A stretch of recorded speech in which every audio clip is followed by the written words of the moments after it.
Hello students, welcome back to this exam-oriented series of class 12th chemistry. We are dealing with some previous board exam questions and the chapter is electrochemistry. So we have already discussed near about 17 questions. So let us move on to our next question. तो हम exam oriented series को discuss कर रहे हैं students. Electrochemistry chapter है, previous board के सवाल हम लोग यहाँ पर डील कर रहे हैं, उनको समझने की कोशिश कर रहे हैं।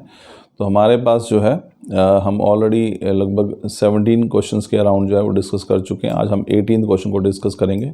तो ये रहा स्क्रीन के ऊपर आपका क्वेश्चन नंबर 18। अब यहाँ पे ध्यान रखिएगा कि ये सवाल जो है आपके पास 2022 में पूछा गया है। तो क्वेश्चन देखिए क्या है हमारे पास।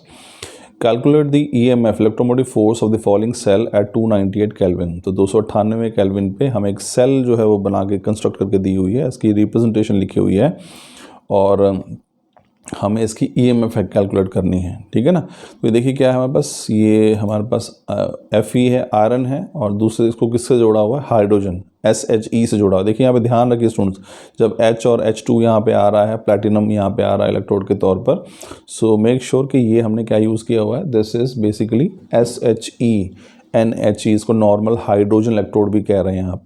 तो इस पर हमारे पास रिडक्शन हो रही है। उसके अलावा आप आयरन देख सकते हैं, आयरन के ऊपर क्या हो रहा है, यहाँ पे ऑक्सीडेशन हो रही है। दोनों कंसंट्रेशन भी ध्यान रखिएगा क्या हो रही है यहाँ पे।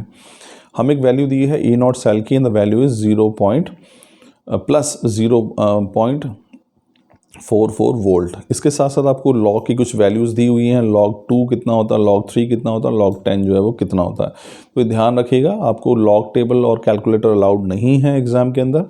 आपको जो वैल्यूज़ क्वेश्चन में दी हुई हैं वही आपको आंसर्स में भी यूज़ होंगी, कहीं ना कहीं आंसर्स में आएंगे। तो चलिए स्टूडेंट्स हम लोग इसकी EMF निकालते हैं सेल की। तो सिंपल देख लीजिए, हमारे पास सेल है Fe solid plus 2H positive, this is forming Fe2 positive और H2। तो E0 सेल किसके बराबर होता है, E cathode minus E anode. अब चूंकि हमारे पास जो कैथोड है, जो हमने राइट साइड पे लिखा था, मैंने आपको बताया कि राइट जो है उस पर रिडक्शन होती है और उसको हम लिखते हैं दैट अकर्स ऑन कैथोड। तो ये देख लीजिए, हमने ये सॉल्ट ब्रिज हो गया छोटा सा। सॉल्ट ब्रिज के राइट पे हमने जो सेल लिखी है वो NHE सेल है, हाइड्रोजन जो हमारे पास इलेक्ट्रोड है, और लेफ्ट साइड पे हमने आयरन इलेक्ट्रोड को लिया है। तो इस राइट साइड वाले पे रिडक्शन हो रही है और ये कैथोड पे होती है। तो E0 सेल देख लीजिए यहाँ पे किसके बराबर है, E0 cell standard reduction potential is equal to E cathode minus E anode. तो यहाँ पे E सेल की जगह कैथोड पड़ेगा इसको। तो हमें वैल्यूज़ देख लीजिए क्या आएगा। अब E कैथोड की वैल्यू कितनी होती है, 0। हमें पता है कि NHE की जो इलेक्ट्रोड पोटेंशियल है या वोल्टेज है वो कितनी मानते हैं, हम 0 लेते हैं। और एनोड के लिए हमें वैल्यू ऑलरेडी दी हुई है, कितनी है, 0.04 वोल्ट ये दी हुई है। तो ये वैल्यू हमने पुट करेंगे तो E सेल, तो स्टैंडर्ड इलेक्ट्रोड पोटेंशियल कितनी आ गई, प्लस 0.44 वोल्ट आ गई, ठीक है ना।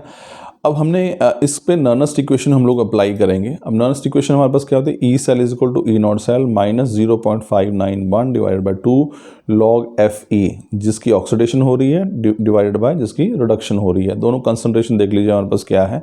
तो ये दोनों की वैल्यूज हम पुट करेंगे। E0 सेल हमारे पास ये आ गया है और दोनों वैल्यूज पुट करके अगर 10⁻³ सभी वैल्यूज को हम पुट करेंगे, so this comes out to be value is 0.53 volt. तो इस तरीके से हम इसे निकाल सकते हैं। तो ये हमारे पास है E सेल EMF निकाल लिया हमने, ठीक है ना। तो ये था हमारा question students, I am sure आपको समझ में आएगा।